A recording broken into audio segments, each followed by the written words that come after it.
پانی سے کسی کو نہیں روکتے. یزید کے والد کو حسین کے والد پانی پلا رہے تھے میدان صفین میں. جس وقت مولا علی کا لشکر طاقتور تھا, لشکر بڑا تھا, طاقتور تھا, حکومت ہاتھ میں تھی, کچل دے سکتے تھے. قرآن کی حرمت کا عزت کیے, قرآن کی حرمت کی عزت کیے اور ان کو پانی پینے دے دیا. صلح کر لیے, صلح کر لیے, عارضی صلح بنا, عارضی اگریمنٹ ہوا کہ ٹھیک ہے تم اپنی جگہ رہو, ہم اپنی جگہ رہتے ہیں, ہم اپنی جگہ, تم اپنی جگہ رہو, اور ہم آپس میں پھر لڑائی نہیں کریں گے. کوئی مسلمان کا خون نہیں. کوئی عمرو بن العاص رضی اللہ تعالیٰ کی کوشش سے یہ صلح ہوتی ہے. اور صلح ہونے کے بعد معاملہ کیا ہوتا, جیسے صلح ہوتا ایک تیسرا گروہ نکل جاتا خارجی. پہلے 2 گروہ تو تھے بلکہ 3 گروہ تھے. پہلے 3 گروہ تھے. کون سے گروہ تھے؟ ایک گروہ وہ جو اپنے آپ کو شیعان علی کہتا تھا, علی کا تائید تھی.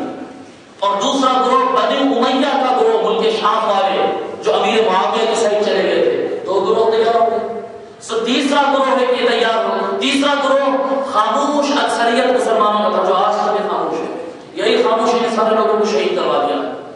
اکثریت جو رہتی خاموش رہتی. آج بھی ہم دیکھتے سارا محلہ اہل سنت والجماعت کا ہوتا, کوئی نیا فرقہ مسجد پہ قابض ہو جاتا, ارے جان دو بھائی کیا کریں گے جی, ارے نہیں بھائی وہ لوگ بڑے ایکٹیو ہیں, ان کے 10 آدمی رہتے, 8 آدمی رہتے, سارے مسجد کنٹرول کر لیتے, سارے اجازت میں گڑبڑ کر دیتے. ایک بدعقیدہ ہوتا پورے محلے کے نوجوانوں کو پریشان کرتے رہتا. صفوں میں ہزاروں میں اہل سنت رہتے, ارے جان دو بھائی وہ پٹا نکل گیا مسجد, جان دو وہ غلط راہ پر ہے, ارے کون لڑیاں بھائی فساد رکھو بھائی مسجد میں جی. یہ خاموش اکثریت ہر جگہ ان سے نقصان پہنچا, خاموش اکثریت سے نقصان پہنچا. کچھ کوئی کام کے نہیں ہوتے جی. امیر معاویہ اور مولا علی کی جنگیں چل رہے تھے. سارے کے سارے دل اور سارے کے سارے مسلمان اس وقت کے مولا علی کو اپنا امیر مانتے تھے, اپنا خلیفہ مانتے تھے, انہیں کی اطاعت کو برحق جانتے تھے. مگر بولتے تھے وہ لڑائی جھگڑا کرنے کو بھی خاموش بیٹھو. اگر سارے کے سارے تاریخ میں اٹھ جاتے نا تو اسی وقت بڑی آسانی کے ساتھ بغیر خون بہائے کے ملت اسلامیہ پھر ایک ہو جاتی تھی.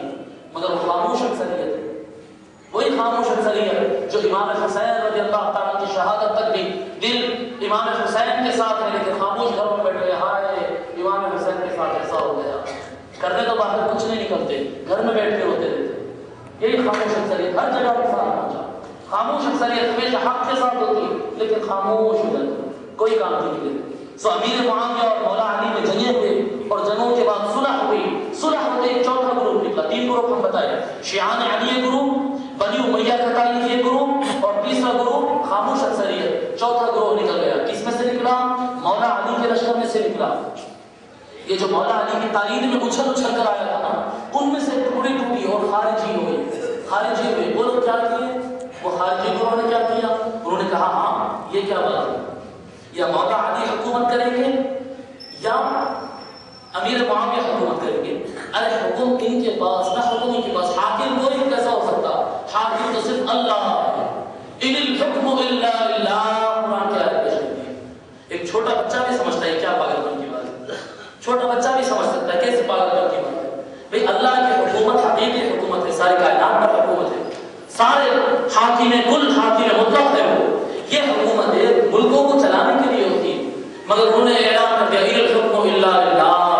مولا علی نے فرمایا کلمۃ حق ارید بها باطل, کہ جملہ صحیح ہے مطلب غلط نکالا گیا. ان الحکم الا للہ, حکومت تو صرف اللہ کی. جملہ کتنا پیارا ہے. کوئی غلطی ہے جملے میں؟ کوئی انکار کرتا کہ اللہ حاکم ہے؟ کوئی انکار نہیں کرتا. جملہ بڑا پیارا تھا, غرض نیت اور ٹارگٹ بہت برا تھا. انہوں نے جب کیا ٹولا توڑ لیا. کتنا چھوٹا موٹا نہیں تھا, 4000 آدمی مولا علی کے لشکر سے نکل کے ایک نیا گروہ بنا کے خارجی. بولے کہ ہم نہ مولا علی کو مانتے, نہ امیر معاویہ کو مانتے, نہ کسی کو بادشاہ نہیں مانتے, ہمارا بھی گروہ بس. اور یہ گروہ جتنا قرآن پڑھتا تھا, جتنا حدیث پڑھتا تھا, جتنے نمازیں پڑھتا تھا, جتنا قرآن پڑھتا تھا اور جتنے روزے رکھتا تھا, روئے زمین پر ان کے اتنا کوئی قرآن پڑھنے والا نہیں تھا, ان کے اتنا کوئی نماز پڑھنے والا نہیں تھا. صحابہ کرام کہتے کہ ہم صرف علی کے ساتھ تھے, اس وجہ سے ہمارا یقین باقی رہا, ورنہ تو وہ قرآن اتنا پڑھ رہے تھے کبھی ہم خود شک میں پڑ جاتے تھے کہ ہم صحیح ہیں یا وہ صحیح ہے. اتنا قرآن پڑھتے تھے, اتنے نمازیں پڑھتے تھے, اتنا بھلائی کا حکم دیتے تھے, اتنا برائیوں سے روکتے تھے. اور مولا علی پھر پریشانی آ گئی، اب ادھر امیر معاویہ سے جنگ کرے یا ادھر پلٹ کر خارجیوں سے جنگ کرے؟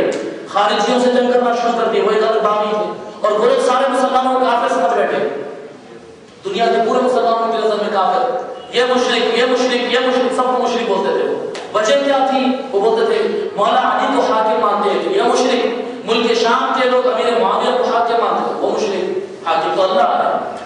سو یہ مشرک اور مشرک، پوری دنیا مشرک، صرف وہ دنیا میں مسلمان باقی رہ گئے۔ سو ان کے خلاف جہاد فرض ہوا، مولا علی اپنے لشکر کو لے کر وہاں پر جہاد کے لیے گئے، مولا علی لشکر لے کر جہاد کے لیے گئے، مولا علی کی فوج بٹ گئی، ایک دمشق کے بارڈر پر ٹھہری ہوئی ہے، ایک فوج جا کر خوارج کے ساتھ جنگ کر رہی ہے، ادھر جنگ میں لڑائی میں مصروف ہوتے، صحابہ کہتے جب ہم وہ لشکر کے پاس، خارجیوں کے جنگ گھٹے کے پاس جو جگہ پر الحرورا نام کے ایک مقام پر وہ ٹھہرے ہوئے تھے، اس مقام پر آپ پہنچے، بعض روایتوں میں آتا 4000، بعض روایتوں میں آتا 2000، بعض روایتوں میں آتا 6000 کی تعداد تھی، ہزاروں کی تعداد میں صحابہ کہتے کہ ہم ڈر گئے، ہمارے نیاموں میں سے تلوار نہیں نکل رہے تھے، کب کبھی ہم پر تاری ہو رہی تھی کہ 4000 کے وہاں بیٹھ کر ایک ساتھ ایسا قرآن پڑھ رہے تھے، ایسے قرآن پڑھ رہے تھے کہ ساری فضا میں قرآن کی آواز گونج رہی تھی۔ ایک قرآن پڑھنے والے ایسی قوم جن میں ہر آدمی قرآن پڑھتا ہے، ہر آدمی قرآن پڑھتا ہے، ایسی قوم کے اوپر تلوار کیسے اٹھایا جا سکتا ہے؟ مولا علی نے آرڈر دیا حملہ کرو، صحابہ نے کہا کہ مولا علی کیا ہم حق پر ہے؟ قرآن تو وہ پڑھ رہے ہیں۔ مولا علی نے کہا حملہ کرو، حملہ کرتے ہیں اور قتل و غارت گیری ہوتی ہے، بڑی لڑائی ہوتی ہے، 4.5 کے 4000 خارجی وہاں پر مارے جاتے، سارے خارجی مارے جاتے۔ میرے آقا وہ صحابی جو روایت کرتے وہ کہتے کہ حضرت مولا علی نے ہم کو جو حضور صلی اللہ علیہ وسلم نے نشانیاں بتائی تھی کہ ہاتھ پر ایک بڑے سائز کی کرکری ہوگی، تم دیکھنا اگر تم وہ لوگوں کو قتل کرو گے جس کے ہاتھ پر بڑے سائز کے گوشت کا لوتھڑا ہوگا، جس کی کلائی پر گوشت کا لوتھڑا ہوگا، تو سمجھنا تم نے دنیا کی بدترین مخلوق کا قتل کیا اور دنیا کا سب سے اچھا کام کیا ہے، تم نے سب سے خراب قوم کو قتل کیا ہے۔ ہم کلاب اہل النار، وہ دوزخ میں کتے ہوں گے، تمہارا قتل کرنا صحیح ہوگا۔ سارے صحابہ جنگ ختم ہونے کے بعد وہ لوگوں کی تلاش کرتے پھرتے، ہر کسی کے دل میں دعا رہتی کہ مولا قرآن پڑھنے والوں کو ہم نے مار دیا ہے، نماز پڑھنے والوں کو ہم نے مار دیا ہے، مولا وہ آدمی مل جائے، وہ آدمی مل جائے، ورنہ اللہ کے پاس کیا جواب دیں گے؟ مولا علی ڈھونڈنے کا حکم دیتے، جب تلاش کرتے تو اس میں سے وہ آدمی نکلتا جس کے ہاتھ پر کرکری ہوتی، صحابہ کہتے وہاں پر ہم نے ٹھنڈی سانس لیا اور ہم کو یقین ہوا کہ ہم نے مسلمانوں کو نہیں منافقوں کو قتل کیا۔ ادھر یہ جنگ ہوتے رہتی، ادھر دوسری فوج یہ دیکھتی کہ مسلمان کا لشکر جہاد سے پلٹ کر آپس میں لڑنے میں لگا ہوا ہے، یا امیر معاویہ سے لڑ رہا ہے یا خارجیوں سے لڑ رہا ہے۔ ادھر کافروں کا لشکر کیا کرتا؟ حملہ کر کے مصر کا کنٹرول دوبارہ حاصل کر لیتا، پورے مصر کا نہیں، القاہرہ کا کنٹرول حاصل نہیں کر سکتا کائرو کا، وہ الیگزینڈریا الاسکندریہ کا کنٹرول حاصل کر لیتا، آدھا مصر چلا جاتا مسلمانوں کے ہاتھوں سے۔ ادھر مولا علی پریشان ہو جاتے کہ کیا کیا جائے، کیا کیا جائے؟ ادھر کافروں کی بڑھتی ہوئی فوج، ادھر امیر معاویہ کی بغاوت، ادھر خارجیوں کا یہ واقعہ، مولا علی کے لشکر منتشر ہو جاتا۔ اسی دوران امیر معاویہ کو تو کوئی پریشانی نہیں رہتی، وہ سارے لوگوں کو کیا کہتے ہیں، وہ جو امیر حضرت عثمان غنی رضی اللہ عنہ کے خون کا مطالبہ کر رہے تھے ان کو تعین میں لیتے، مصر کے لوگوں کو تعین میں لیتے، نجد کے لوگوں کو تعین میں لیتے، اور ہر علاقے کے لوگوں کو تعین لے کے اپنی گورنمنٹ مضبوط کرتے رہتے، اپنے ایریا کو بڑھاتے رہتے۔ ہوتا یہ کہ الیگزینڈریا پر وہ کیا کہتے ہیں دیگر اقوام کے ساتھ اتحاد کرتے ہوئے کنٹرول، مصر کا کنٹرول وہ لے لیتے، مولا علی کی حکومت تھوڑی اور چھوٹی ہو جاتی، اور چنانچہ ہوتا یہ کہ ان پریشان کچھ حالات رکھے کہ ایک مرتبہ سیدنا علی مرتضیٰ رضی اللہ عنہ فجر کی نماز کے لیے نکلتے، ان کا معمول ہوتا فجر کی نماز کے لیے جاتے ہوئے لوگوں کو اٹھاتے تھے، حی علی الصلاۃ، حی علی الفلاح، الصلاۃ خیر من النوم، آواز دیتے ہوئے جاتے مولا علی اپنے دونوں شہزادوں کو لے کر۔ ایک مرتبہ ایسا ہوتا کہ ساتھ میں صرف ایک شہزادے مولا حسن رہتے ساتھ میں، سیدنا امام حسن ساتھ میں رہتے، وہ اپنے بڑے بیٹے کو سناتے کہ بیٹے پتہ نہیں آج میں عجیب خواب دیکھا، میں آج عجیب خواب دیکھا، اور خواب میں یہ دیکھتا ہوں کہ حضور صلی اللہ علیہ وسلم تشریف فرما ہے اور کہہ رہے ہیں کہ عمر، علی کہتے ہیں حضور صلی اللہ علیہ وسلم، علی آج تم ہماری ملاقات کے لیے آ جانا، میں یہ خواب دیکھ رہا تھا، پتہ نہیں کیا معنی ہے خواب کا، میں ایسا خواب دیکھا۔ وہ چلتے ہوئے مسجد کو پہنچتے، وہاں پر ابن ملجم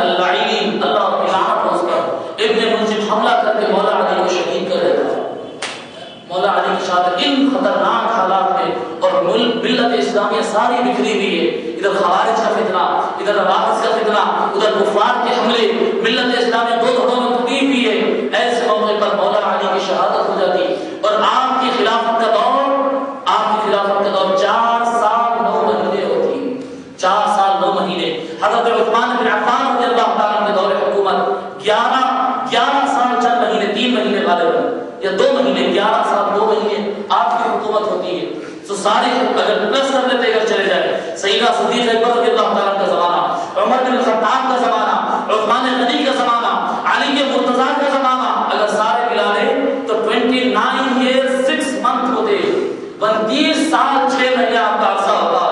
جیسے آپ کی شہادت ہوتی ہے، سارے صحابہ کرام جمع ہوتے، اکابر لوگ، خاندانوں کے بڑے بڑے لوگ جمع ہوتے، سیدنا امام حسن علیہ السلام کے ہاتھ پر بیعت کرتے، وہاں پر خلیفہ راشد حضور صلی اللہ علیہ وسلم کا ارشاد مبارک ہے، الخلافۃ بعدی 30 سنہ، آقا صلی اللہ علیہ وسلم فرماتے میرے بعد خلافت راشدہ 30 سال چلے گی۔ سو 32 سال 6 مہینے ہوتے، سیدنا امام حسن علیہ السلام کے ہاتھ پر بیعت ہوتی ہے۔ ائمہ اعلام اور مؤرخین لکھتے اس سے یہ بات ثابت ہوتی ہے کہ خلفائے راشدین 4 نہیں ہے، خلفائے راشدین 5 ہے۔ پہلے صدیق اکبر، پھر عمر فاروق، پھر عثمان غنی، پھر مولا علی، پھر حسن بن علی رضی اللہ تعالی عنہ اجمعین، 5 خلفائے راشدین مسلمانوں میں۔ یہ الگ بات ہے کہ عرصہ بہت کم ملا، ٹائم بہت کم ملا، 6 مہینے کا ٹائم تھا، وہ بھی ان پریشان کن حالتوں میں 6 مہینے کا ٹائم تھا۔ سو محمد حضرت امام حسن رضی اللہ تعالیٰ کے ہاتھ پر بیعت ہوتی اور امام حسن بھی اپنے لشکر کو تیار کرتے، لشکر کو تیار کرتے، لیکن اتنا بڑا لشکر تیار نہیں ہو سکتا کیونکہ ادھر ایجپٹ چلے گیا، پہلے کافروں کا حملہ ہوا، اس کے بعد امیر معاویہ کا کنٹرول ہو گیا، ادھر 4-5 ہزار کی ٹکڑی خوارج کی الگ ہو گئی اور بہت سارے مسلمان کنفیوز ہو کے گھروں میں بیٹھ گئے، مجھے سمجھ میں نہیں آیا، ایک طرف وہ قرآن پڑھ رہے ہیں، ایک طرف ادھر صحابی رسول امیر معاویہ کاتب وحی ہے، ادھر مولا علی کی شہادت ہو گئی ہے، اب امام حسن خلیفہ بن گئے، کنفیوز ہو گئے لوگ اور لوگ خاموش بیٹھ گئے۔ اور پھر ابتدا سے یہ بات لکھی ہے، ابتدا سے یہ بات ہے کہ اہل عراق اور اہل کوفہ وفادار نہیں ہو سکتے، وفادار نہیں ہو سکتے۔ سو کیپٹل سٹی کوفہ میں تھی، سو وہاں کے لوگ بے وفائی پر آ گئے، بے وفائی کھلا نہیں کیے، خاموش بیٹھ جاتے تھے۔ جنگ کے لیے جانا ہے، سستی کا مظاہرہ کرتے، امام حسن علیہ السلام غور کرتے کہ ان کا لشکر اب کمزور ہو گیا، ان کا لشکر کمزور ہو گیا، تھوڑا سا لشکر ہے، پھر بھی تیار کرتے، امیر معاویہ اپنے لشکر کو تیار کرتے، پھر ایک ٹکراؤ کی صورت آ جاتی، ادھر سے امیر معاویہ آ جاتے، ادھر سے امام حسن آ جاتے، ادھر ہزاروں کا سمندر ہے سروں کا، ادھر بھی ہزاروں کا لشکر ہے، امیر معاویہ کی فوج پہلی فوج کے مقابلے میں کئی گنا زیادہ طاقتور رہتی ہے۔ اس کے لیے لفظ آتا ہے روایتوں میں کتائب کا امثال الجبال، فوج کے ایسے بڑے ٹکڑیاں تھے، لگتا تھا ایک ایک ٹکڑی آ رہی ہے، وہ پہاڑ چل کر آ رہا ہے، ایسے بڑے بڑے ہزاروں لاکھوں کی تعداد میں ادھر سے فوج آ رہی ہے۔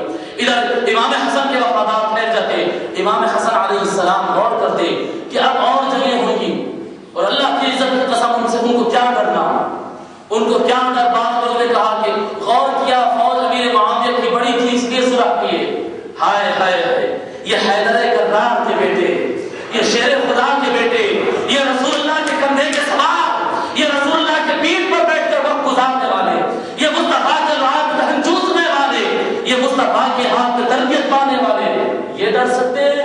ہائے ہائے، سارا زمانہ ڈر جا سکتا ہے۔ ارے مولا علی شیر خدا کون ہے؟ مولا علی شیر خدا کون ہے؟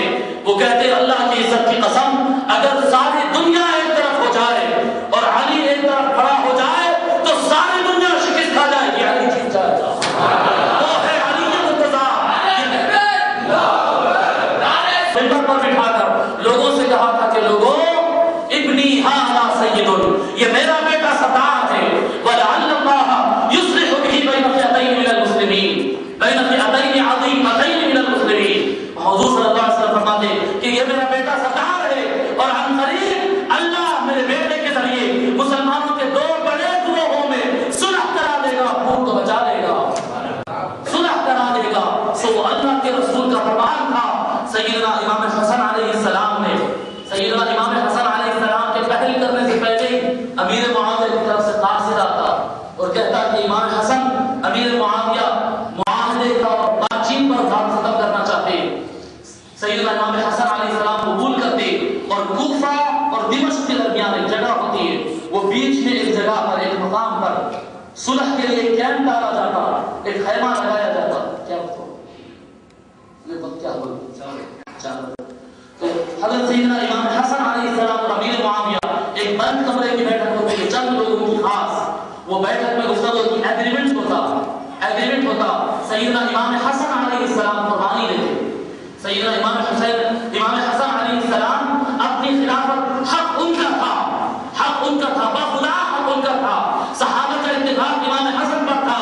مکہ کے صحابہ امام حسن پر بیعت کیے، امام حسن کے ہاتھ پر بیعت کیے. مدینہ کے صحابہ امام حسن کے ہاتھ پر بیعت کیے. سارے حجاز کے، عراق کے، یمن کے اور سارے علاقوں کے صحابہ امام حسن کے ہاتھ پر بیعت کیے. امیر معاویہ کی بیعت ناقابل قبول تھی، ناجائز تھی اور غلط تھی کہ انہوں نے باضابطہ حکومت نہیں پائی تھی، انہوں نے بغاوت کی تھی مولا علی کے ہاتھ پر، تو ان کی حکومت تو درست ہو نہیں سکتی تھی. امام حسن نے اپنی خلافت کو قربان کر دیا مسلمانوں کے خون کو بچانے کے لیے.